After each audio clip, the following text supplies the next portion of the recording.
All right, well, it is top of the hour, and we're going to get started here with a few remarks about WebEx. Most of you are probably well experienced with WebEx now, given all of our workshops, but I thought I'd make a few remarks about the platform. You will be able to find the mute-unmute button in two different places today. The mute-unmute button, it can be located at the bottom of your window. By moving your cursor down there, you'll see that it'll be on the far left. You are muted. When it is gray, you are unmuted. Somebody had a cruel sense of humor here, and whether you're muted or unmuted, the microphone is crossed out. You can also find the mute-unmute button by going over to the participants panel icon at the bottom of your window. It has a little human on it. If you click on that, you'll be able to scroll through the participants today. You should be at the top of the participants, and on the far right, you will again find that mute-unmute button. We'll be taking questions today. You can pose a question or comment by using the raise your hand function, which you should find to the left of the mute-unmute button in the participants panel. Clicking on that will raise your hand, and we'll be able to call on you.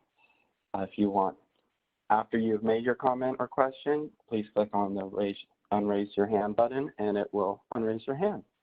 That way we'll know if you have a question next time. You can also put comments and questions in the chat box. The chat box can be opened to the right of the participant panel icon at the bottom of your window. And please just send your comments and questions to everyone so that we can all see them and review them. People who are presenting today won't be able to see your comments and questions most likely. If you send them directly to them, WebEx makes it difficult to see them. And this will be recorded and made available on our website with the slides. So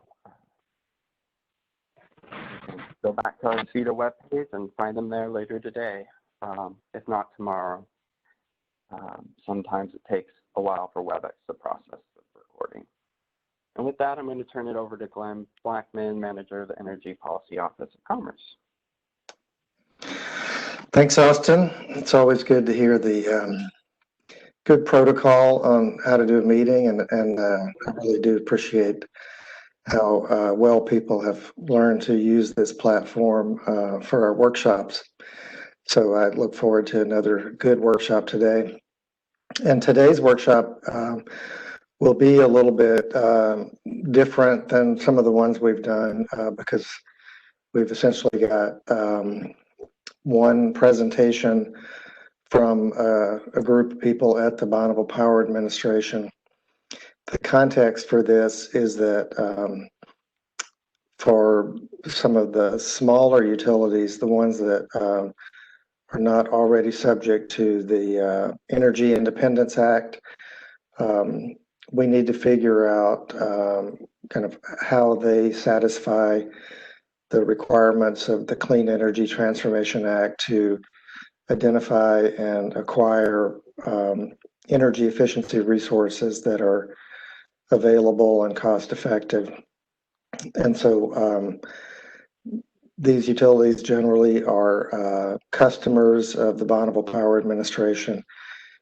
And so it seems like there's an opportunity for them to rely on the analytical work and the program offerings that the Bonneville Power Administration has been doing, and what we expect will continue to do in the future.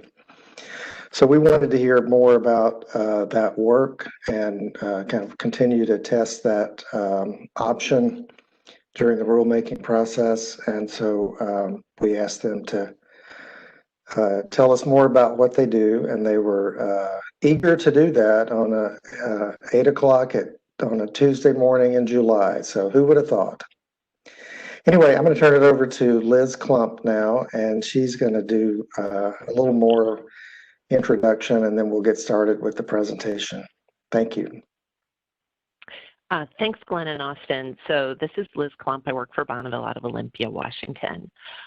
We have a team ready to answer questions because this is sort of our one public opportunity in this forum to do this. So we have some people online. Our key speakers this morning are Rob Petty, who's the Power and Operations Planning Manager at Bonneville.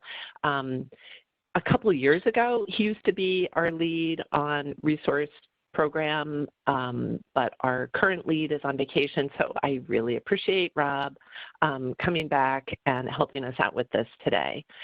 Daniel Walker is our Energy Efficiency Planning and Evaluation Manager at Bonneville. We also have Scott Wilson, who is a Power Customer Services Manager, and Dave Moody, who is our Acting VP for Energy Efficiency. And I want to tell that team that Austin has kept us off mute so that we can participate in the conversation easily. So if you're not speaking, you may want to focus on muting at your phone. And with that, let's turn it over to Rob. Thanks very much. And thanks, folks, for joining us this morning. Thank you, Liz. And yes, thank you for having us. As Liz mentioned, I'm pitch hitting today, so I'll do my best, but if there are some technical questions that maybe we can't answer, I will also offer that we're willing to follow up at a later time. So with that, Danielle, if you want to go to the second slide. So just a quick recap of the Bonneville Power Administration. We are APMA, a Power Marketing Administration. We're under the Department of Energy. We market power from 31 federal projects, the one nuclear plant in the region, and then we also have a few contracts with some small non-federal power plants. Our transmission services operates and maintains over 15,000 miles of transmission lines. Our service territory includes Idaho, Oregon, Washington, western Montana, and then some small parts of eastern Montana, California, Nevada, Utah, and Wyoming. Bonneville has about 137 preference customers in our power services business line. They range in size from Snohomish being the largest to the city of Minidoka being the smallest. Snohomish, just for reference, is about 675,000 times bigger than the size of Minidoka. 121 of these customers are load following customers. Our load following is pretty close to what we would call in previous years a full service contract. So we basically provide about everything to those customers. So going to the next slide. So we'll jump in and talk more about the resource program. So the resource program begins with the forecast of BPA load obligations. So those are all the obligations that we are required to meet by contract. We also look at our existing resources, and then from that we can determine if we have needs for power. We look out about 20 years in this process when we're doing the analysis. After we define our needs, we identify potential solutions to meeting those needs. And those solutions include energy efficiency, demand response, market purchases, wind, solar, gas plants, etc. We then run an optimization process that identifies the least cost method for meeting those future needs, as well as providing a bunch of other bundles of resources that we can consider. A few notes about the resource program. It is not a decision policy, such as the ROD and Administrator's Record of Decision, and we are also not required to do that, so it's not a requirement of FERC or NERC.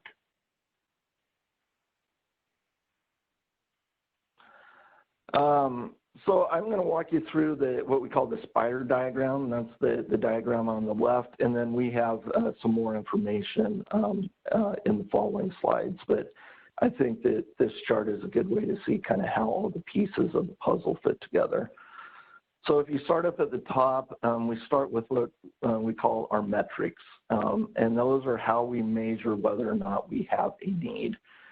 We look at that. We have 5 different metrics for that currently. Heavy load hour energy, super peak energy, annual energy at critical water. Then we also look at our balancing reserve needs. And then we run what we call an 18-hour capacity metric. We look at that in terms of the winter and the summer. And I'll go into those in a little bit more depth later. So that defines how we're going to measure if we have needs. We also then use what we call an end-use load forecast. This is a new process we're still looking to incorporate into the planning process. But what we're trying to get at with the end-use load forecast is being able to identify the specific uses of energy, be able to identify how much conservation is being done in those areas. And then when we put the forecast out into the future, that way we can kind of isolate how much conservation is included in the load forecast, so we have a better handle on how much conservation we can do in the future. So the load forecast flows into the needs assessment.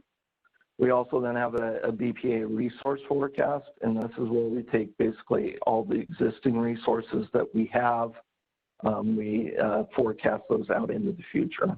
So we have our loads, we have our resources, we have how we define our needs, and then that flows into the needs assessment where we calculate our needs. After the needs are calculated, we then look at what are the potential ways that we can meet those needs. And we start with the conservation potential assessment, which Danielle will talk about more later. We also have a kind of your standard generation resource supply curve. So that would be gas plants, wind, solar, etc. We also have a DR supply curve that flows into there. Into the optimization process, we also feed it market prices. So what are the market prices going to be in the future? And then we have what we call a wholesale market reliance, and that's basically how much do we feel like we can rely on the wholesale market to meet our needs. So we have some caps on that. We don't just assume that there's an infinite market out there, but we define caps for it. So those, along with the needs assessment, go into, we use the Aurora model to do our optimization. Aurora then looks out, it basically looks at all the resources in the WEC, the load resource balance in the WEC, and then it uses the information we tell it in terms of needs and marries that up with the supply curves, and then basically creates portfolios for us to consider. And that's that resource solution box. A couple things to note, this process is done by many different organizations within Power Services and agency, and from start to finish, it takes about 18 months. So I can pause there and see if there are any questions, or like I said, we'll go through each of these little areas in a little bit more detail later.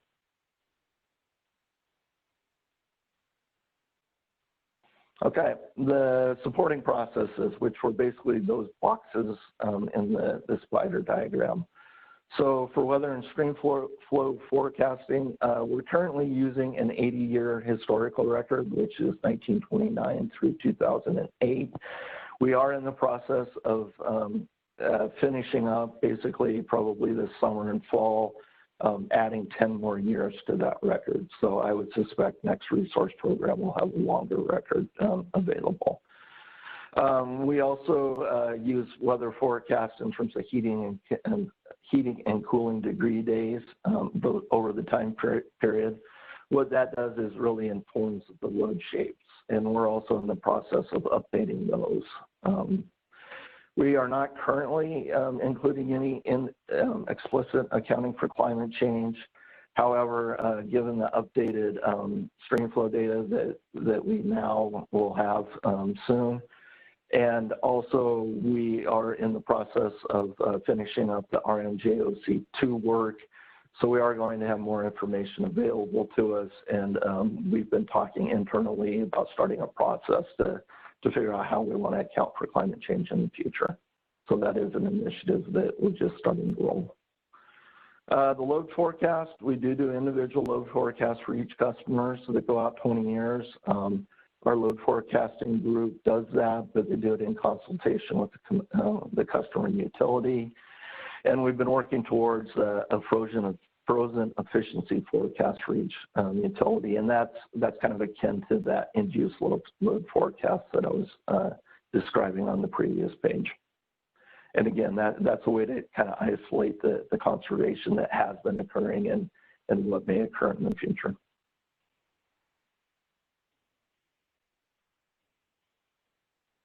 It looked like a question popped up. Yes, we have one question from Clint. Why does the historical record stop at 2008 instead of 2020? Yeah, so we add historical years in 10-year blocks. And a major part of that is updating the irrigation withdrawals. So when we use the historical record, we basically take what the stream flows would have been, say in 1934, but we update it to kind of the current environment. And a big piece of that is the irrigation withdrawals. So every 10 years we add, but basically every decade we add 10 more years to the record. And part of that is updating that process, which is really a pretty lengthy process. I think it took us about 18 months this last time. So like I said, we're just adding the 10 more years, so we'll bump that up to 2018 next go around.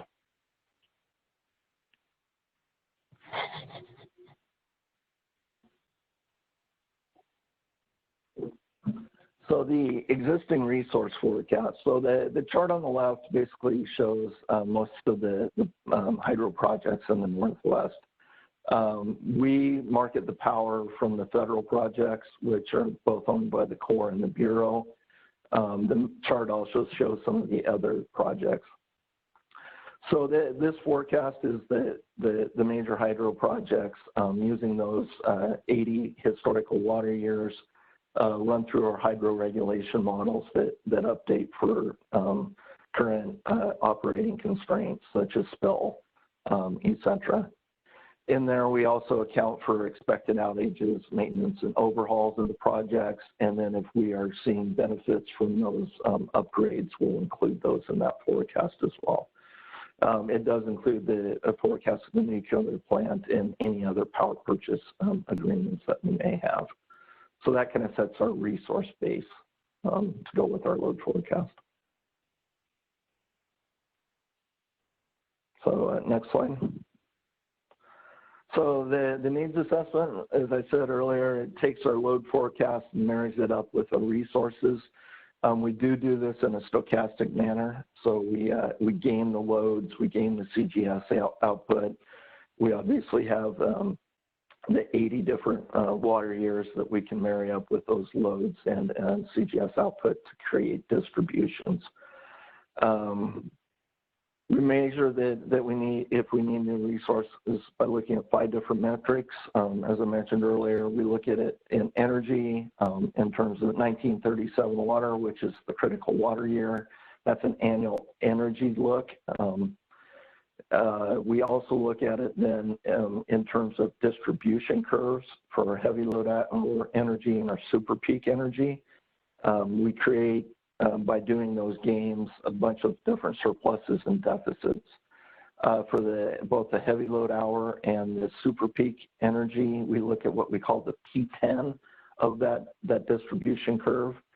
So if you rank them from worst outcome to highest outcome being the most surplus, we look at the 10th, the point of the 10th percentile on that distribution curve, which would be probably, depending on the month, but would be one of the most deficit or the least surplus if we're in the springtime. From that, then we can, and then on the capacity, we look at that in terms of what we call the 18-hour capacity.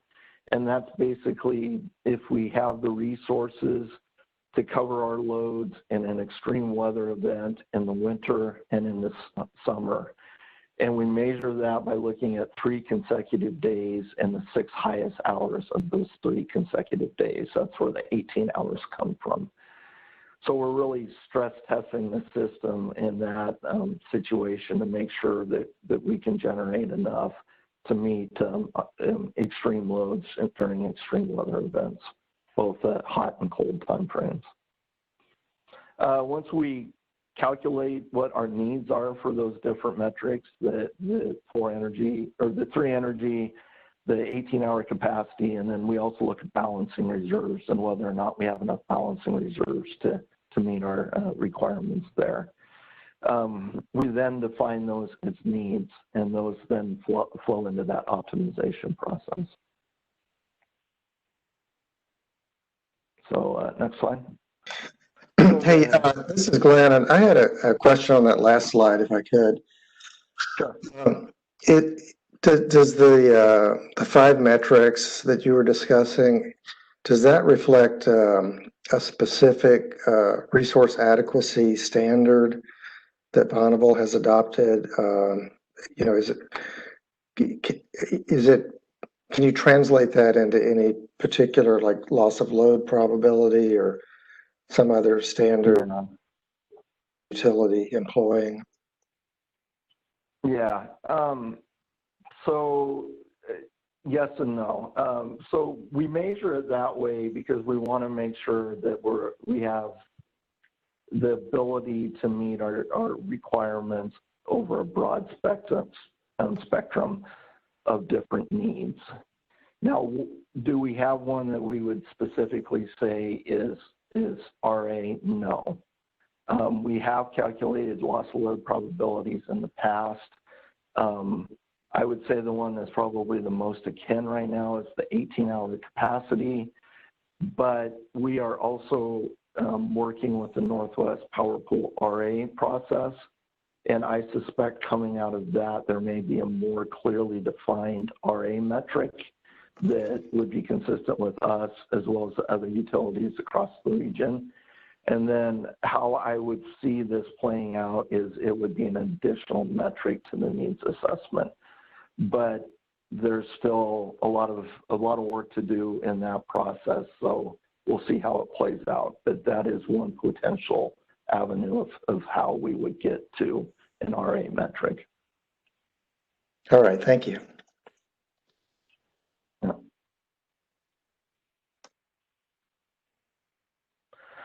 So the resource options, this is basically where we are developing the supply curves to feed into the optimization process.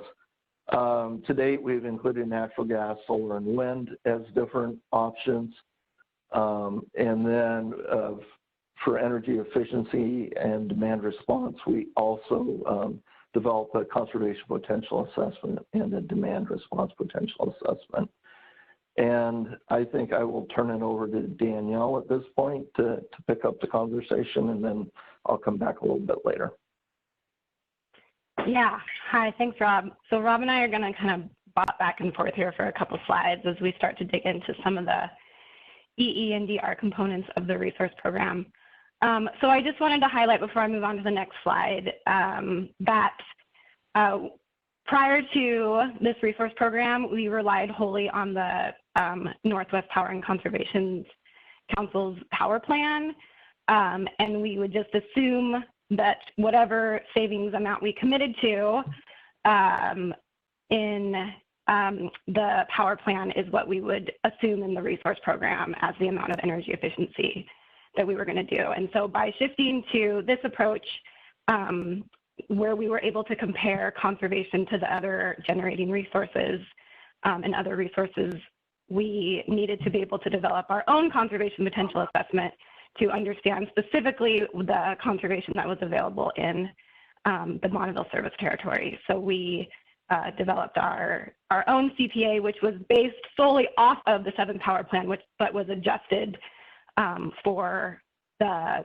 characteristics and the different saturation levels and the loads of public power. So I think the main takeaway about the Bonneville Conservation Potential Assessment is that it's basically your industry standard CPA. And for those of you that have done CPAs or have been involved with CPAs, this is going to look pretty familiar. So, but just to cover, what we did in the Conservation Potential Assessment is you capture all the energy savings in the region. So for example, the total number of homes in the region times the total amount of savings that could come out of water heaters, and you multiply that together, and that's your total water heater potential. And then you remove what's not technically feasible. So in some cases, for example, the water heater may not be able to fit in the type of home. The new technology just technically the home is constrained, and so you can't, you're not actually able to install that energy efficiency equipment. So we remove that that potential that we can't technically count. We then screen for market barriers. So this would be things like, even if you, even if you were to go out and offer every single person 100% incentive to make their home efficient, there are some people that are just not going to do it. And so we account for that at some point, not everyone is going to implement energy efficiency. And then what is left is the achievable potential, and that is what we hand to the resource program. And then from there, the resource program compares that amount of efficiency and the cost of that efficiency to the other resources. And what comes out of that is our cost-effective or economic potential. So this is just an example of what we use. This is Glenn again. Can I ask a question on that previous slide? Yeah. In the move from achievable potential to economic potential, are there any differences between the way the Power Council incorporates non-energy benefits or the social cost of greenhouse gases compared to the way Bonneville does it in this analysis? In particular, I wonder about that because you're saying that you hand it off to the resource group, and it seems like the resource group is really looking at alternatives that are energy supply sources. And so I'm just wondering whether the kind of more comprehensive total resource cost approach that the Power Council uses, where in here is it reflected, if it is? So it's not reflective in the levelized cost and potential of the CPA, Rob. I believe that would be incorporated in the resource program when it's choosing that level of avoided cost and what's cost effective to be selected. Is that correct? Yes, that's where it could be plugged in. Okay, thanks. So this is Nicholas Garcia with Waputa. May I ask a question? Yeah. So one of the concerns, as Glenn pointed out at the beginning of this, is how does BPA's work affect the small utilities? And I would presume that because overhead costs are an important component of cost effectiveness, that the smaller utilities, having fewer customers to spread overhead costs over, would have a different, or have potentially a different cost-effective calculation than some of the larger utilities. So my question is, does this account for, in any way, utility size when this assessing economic potential?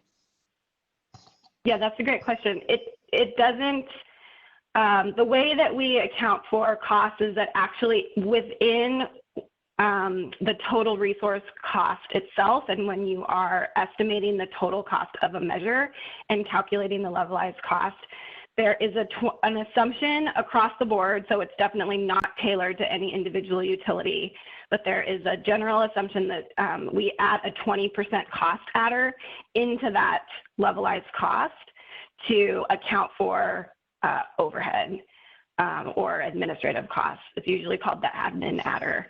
And that is consistent with the council. We just took that assumption directly from the council. Okay, thank you. Mm-hmm.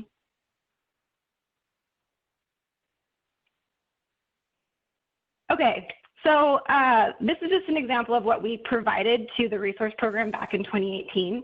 So we assess all of the available achievable potential, and then how we give it to the resource program is we basically give it in bundles of savings. And this chart on the right doesn't represent all of those bundles, but it does show the amount of potential that we provided to the resource program to be selected by levelized cost. So what this chart is showing is that in 2018, we assessed that there was over 1,800 average megawatts of potential, up to about $200 per megawatt hour levelized cost, recognizing that what was going to be cost effective was probably not that full supply curve, right? So what the resource program did was, or the model did, was select the amount of conservation up to a specific levelized cost. And it did that based on these different bundling of savings. So we split out the savings across 6 end uses. We provided 12 levelized cost bins. It was given by individual year, so annually. And then we also provided the savings by lost opportunity and retrofit, as there's a difference in when the savings can be selected between those 2 options. Any questions on that?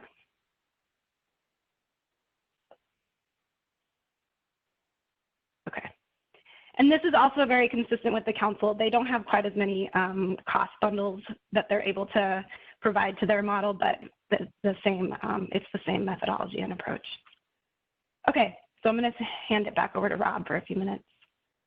Yeah, so the portfolio optimization step is where it basically takes our needs from the needs assessment, then combines it with the supply curves, as well as information on the market, both in terms of market prices, and then as I said earlier, how much do we want to rely on buying from the wholesale market in that step. So go ahead, Daniel, to the next one. So what it does then is it solves for those needs, and it does it by creating portfolios. And the first thing that it does is it basically calculates the least cost portfolio. And then it creates the one that has the least risk.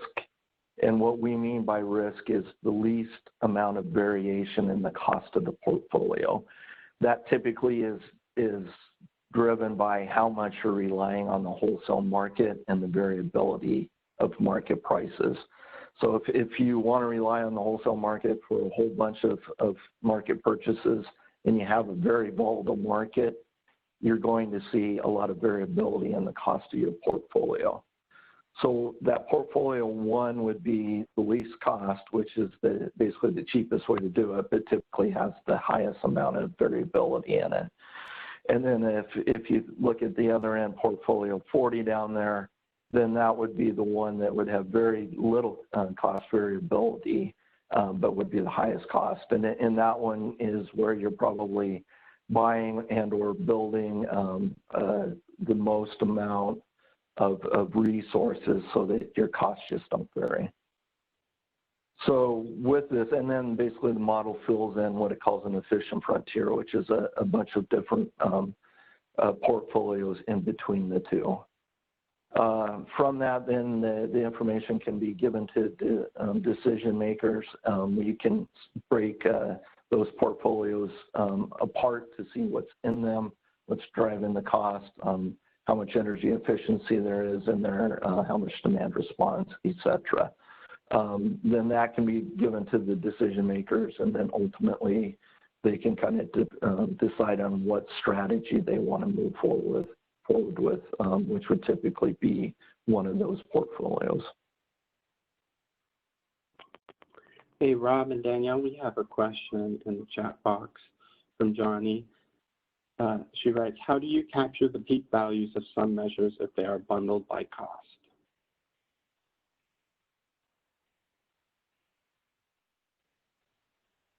So I believe that that gets captured through the end uses. So it's not specific to any individual measure, but when they're bundled together by end use, there's a shaping of those bundles of end uses. So we see more of a peak for HVAC and weatherization, which we'll talk about in a few minutes, and then flatter for something like an industrial bundle.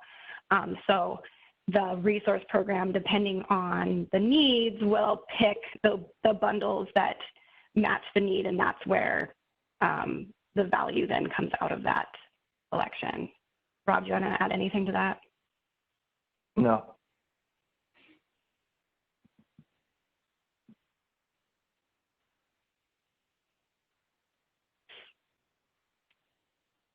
Okay, so we're going to shift now a little bit from kind of the ins and outs of the resource program to the impact it has on energy efficiency and our energy efficiency program, and then we'll go more specifically just into energy efficiency. So are there any more questions specifically on the resource program before we kind of move on? I would like to add a little bit context to the resource program. In the development of our resource program, we worked very, very closely with the council on the assumptions, the cost. We try to keep as consistent as we can. So we are working very closely with the council when we develop the resource program. Yeah.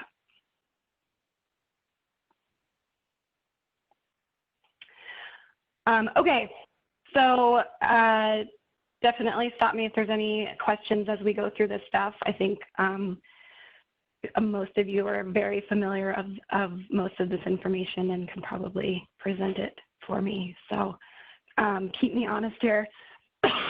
Sorry.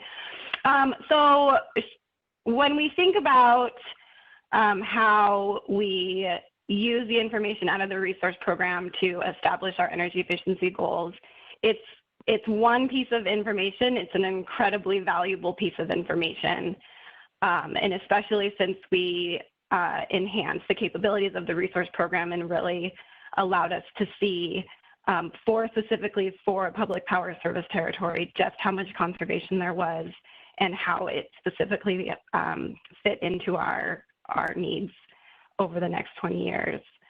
The other thing that we, of course, consider is the power plan and our Bonneville's obligation to be consistent with the power plan. And so, you know, there's no one thing that we are looking at when we are setting our energy efficiency goals. It's the power plan, it's the resource program, it's our cost commitments and budgets. It's a holistic look and a public process really that gets us to our specific goals. So we can't really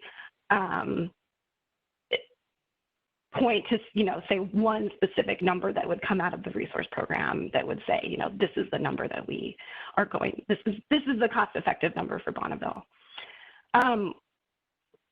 When we had done the resource program in 2018, Bonneville had already committed to a certain share of the 7 plan goals. And what was really useful information for us coming out of the resource program in 2018 was that it really confirmed that the savings goal that we committed to were in line with our needs. And so we felt really good about that. And it really helped us establish the framework and kind of understand the ins and outs of this process as we move into the 8th plan and try to get a little bit more synced up for the 8th power plan. One thing that the resource program also provided to us that was incredibly valuable was understanding the type of energy efficiency that provides the most value to Bonneville. And when I mean type, I think end use is really what the nugget of information it provided to us. So the type of end use of savings that helps reduce our winter peak energy needs, which was that constraining need from the resource program or from the needs assessment. Specifically, it was HVAC and weatherization measures that was what as the optimization model went up that cost curve and was buying more and more energy efficiency, what it was buying was HVAC and weatherization measures. So it was purchasing less off of the market during those peak energy needs and more conservation at higher costs. And that was new and really useful information for us. And based on that, we were able to start to make a strategic shift in our programs to focus our efforts and incentives on these higher value measures, knowing that these are the measures that were going to provide the most value to the Bonneville system. Danielle, for clarification, yes. we had a question. Is the council the Public Power Council? The Northwest Power and Conservation Council. Sorry about that. And this is Glenn Blackman. I have a question on the previous slide too. On an earlier slide, there was a box labeled economic potential. Does economic potential, how does it relate to the goals that what's referred to here as BPA's energy efficiency goals or the savings goal? Is that a certain, is it equal to the economic potential or is it different from the economic potential? Yeah, that's a great question. It's a pretty complicated answer because nothing is very straightforward when it comes to this goal setting. So I guess what I'll say is along this cost curve, so when you go from portfolio 1 to portfolio 2, there's an increasing amount of energy efficiency and an increasing cost.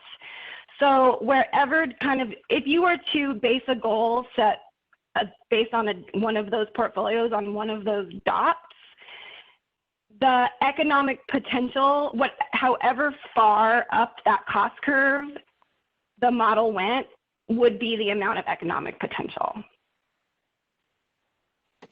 Does that make sense? So hypothetically, Bonneville might say that to balance risk and cost, the place on the frontier wants to be is portfolio 11 from 1 to 40, and you're saying that there's then a specific amount of energy efficiency that a specific amount of economic potential that's associated with portfolio 11. And then you would be able to say whether your energy efficiency goals are equal to the economic potential that's associated with that portfolio, or you might be doing less than or more than that economic potential. Is that accurate, or? I think so. And I think that, to give the example from what the Northwest Power and Conservation Council does, there's,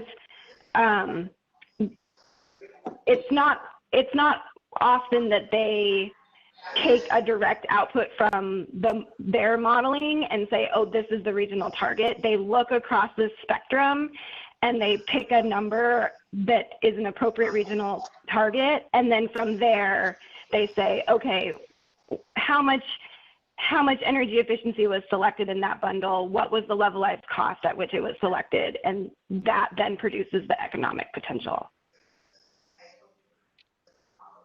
Okay.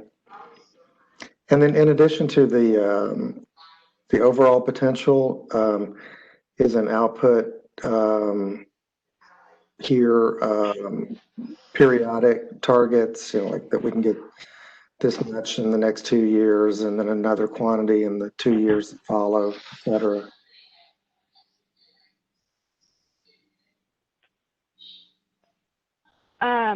I think that's up to the type of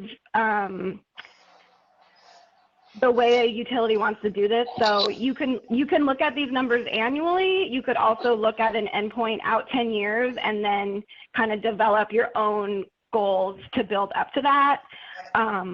We looked at our outputs annually because we wanted to see how they aligned with the power plan. But I think you could do either way. I think looking at the longer term and then kind of building your programs up to that is probably more realistic of how EE is acquired versus, a set amount every single year. Right. Okay. Thank you. So, hey, Danielle, it's Liz.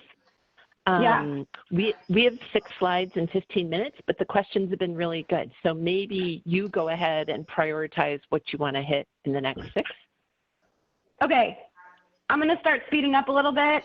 I think most of this is familiar and mostly just background. So I'm going to shift now from so we've done the resource program, we've gotten our outputs, we've set our goals, and now I'm going to shift into the actual implementation, working with our public power utilities. So the policy framework in which we work with our utilities was established through the post-2011 process, and there's a link here to the post-2011 policy document. Within that document, it defines how Bonneville acquires funds for energy efficiency, the funding mechanism for which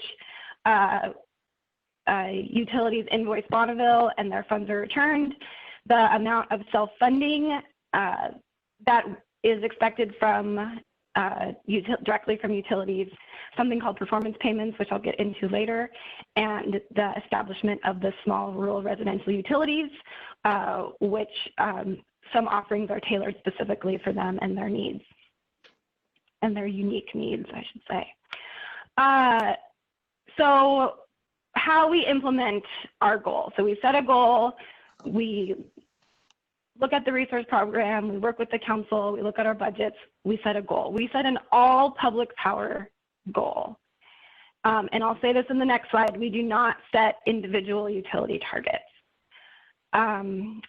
So the goal is set, and from there we say, okay, if we have a goal of 600 average megawatts, we're going to assume that 30% of that goal is going to be funded directly by utilities, which we call self-funded savings. And that number was established through a public process. It was 25% in post-2011 and then updated to 30% beginning in, I believe, 2017 or 18. The remaining budget needed to collect that, to acquire that 70% remaining savings, we calculate the amount of budget that we believe we need, and that is what is collected through the rates and set into, and is then established as the energy efficiency incentive budget. The EEI, as we call it, is allocated out based on the equity model established in post-2011 through the Tier 1 cost allocation, or the TOCA share. So we set a goal, we look at 70% of that goal, we set a budget, we collect that money, and then we allocate that budget out by TOCA. So now a utility has a TOCA share of that amount of funding. Utilities can choose to do 3 things with it. They can go out and acquire conservation, report those savings to us, invoice Bonneville, and they can do that up to their full budget amount. They can choose to not do that and give their budget to another utility who can then invoice Bonneville for that amount of money. Or they can choose really to do nothing and not not get back that money that was collected in rates. So we've had some questions on kind of individual utility expectations for their portion of for the portion of their share of the target. So again, I just wanted to reiterate that utilities are not assigned individual targets. We only expect to hit our energy efficiency goal in total. Utilities are also not assigned self-funded targets, and again, are only expected to achieve 30% across all of the utilities. Utilities are encouraged to spend all of their EEI, and we set the EEI budget so that we really can only meet our goals if all the EEI is spent in total, but any single individual utility is not required to invoice us for their EEI funds. And as I said in the last slide, if a utility does not want to participate in a program, what we prefer that they do, rather than just have the money disappear, is give the funding to another utility through what we call a bilateral transfer, or inform Bonneville that they do not want to spend the money. We then offer it up through something called the unassigned account, where it just goes into a generic pool, and any utility can request a share of that funding. So those mechanisms help us ensure that though one utility might not spend their budget in total, that EEI budget will get spent across the region. Question? Yes. Can a utility work with a CAP agency to spend the money, or does it have to come from its own internal personnel? No, they can work with different implementers to acquire the savings that would then result in invoicing Bonneville to return those funds. Dave Moody, do you want to add anything to that?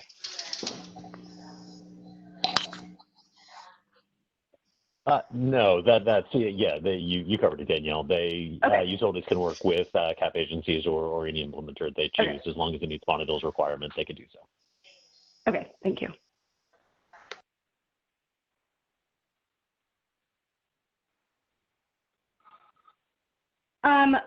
Okay, I just wanted to spend now just a few minutes on some of the support services that Bonneville offers.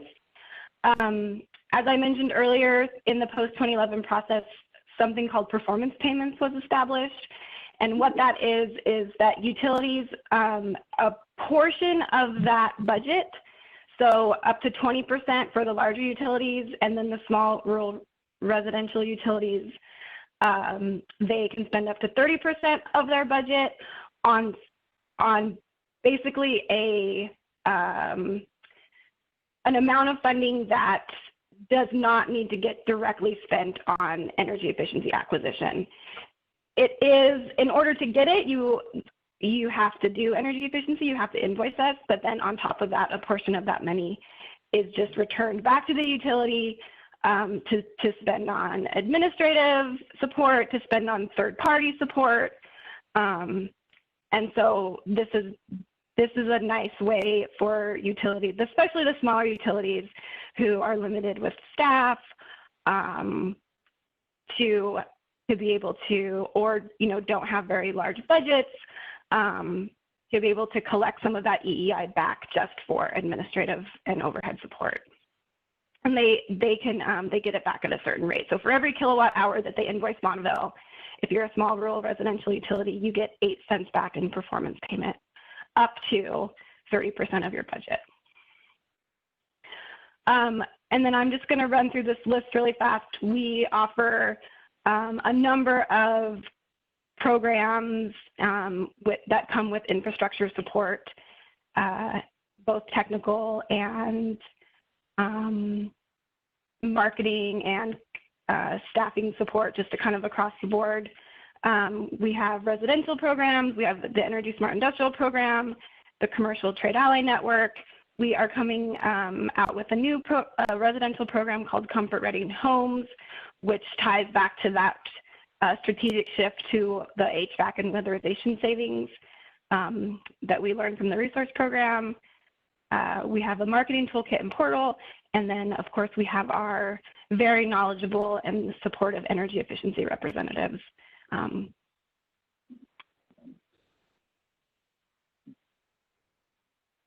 Okay, and then I was asked to just talk a little bit about some additional regional infrastructure. So when we collect money through rates, a portion of that money supports regional infrastructure and programs. So we are direct funders of NEA. We provide, I believe, just under 36% of NEA's budget comes directly from Bonneville. And then in addition to that, some of the public power utilities also directly fund NEA. We offer engineering support and technical review for custom projects. We perform regional program evaluations, and we have pretty strict M&B protocols for those custom projects that we do with the engineering support when we do the projects. And then we also come back and evaluate a portion of our portfolio every few years to see how we're doing compared to our estimates and what we paid for. We fund 36% of the Regional Technical Forum as well, and we also have members that sit on the RTF, and we support a number of regional pilot projects and field studies, and we often do that in collaboration with organizations like the Energy Trust and Pacificor and PSE and other large public power utilities. Okay, I flew through those last slides. I think I got through everything. We have 4 minutes left. Thanks, Danielle. And everybody from BPA. We have one question in the chat box, and then we can go to anyone who's to raise their hands or any other questions that come up in the chat box. Johnny's question is, how many utilities currently self-fund at 30%? Can BPA play a larger role in helping utilities run efficiency conservation programs?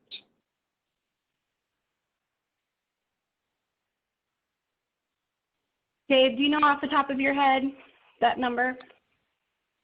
I don't have the number readily at hand, and I will say it does vary year to year and by individual utility circumstances. Some utilities end up with, a very large project that will drive significant self-funding in one year and do significantly less in a future year. It all varies quite a lot. In general, we do see our largest customers consistently doing a substantial portion of self-funding, but I don't have the numbers ready at hand. As to the second part of the question, can BPA help playing a larger role in utilities running energy efficiency and conservation programs? I would say that we have found over time that our utilities tend to have the best grip on what is best for their service territories. So, excuse me, BPA, we certainly try to provide facilitation support, and as Danielle mentioned, we have quite a big portfolio of regional programs and infrastructure that we offer our utilities, but we've found the greatest success in allowing local control at the individual utility level, given that they know their customers best and they know, what their needs are and how they can support their territories.